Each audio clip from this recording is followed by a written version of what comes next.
sünnipäeva ja head jüripäeva.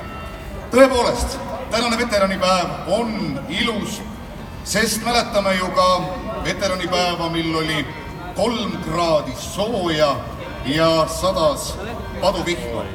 Aga tänane ilm oli erakordselt suvine.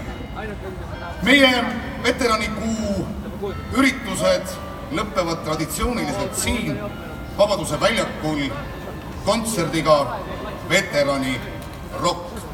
Ja paari sõnaga sellest, keda te täna siin laval näete. Teie ette astuvad täna Pööriöö, Pedigree, Elephants from Neptune ja Tanel Padar koos bändiga.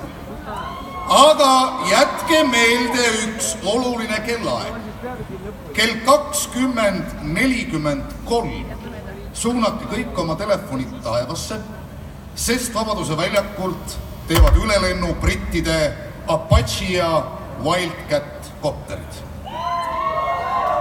Aga nüüd, mul on kirjeldamatult hea meel, et üle 1 aasta on meil taas ajateenijate bänd. Mu daamid ja härrad, Eesti Kaitseväe orkestri ajateenijate bänd Kitarripatarei!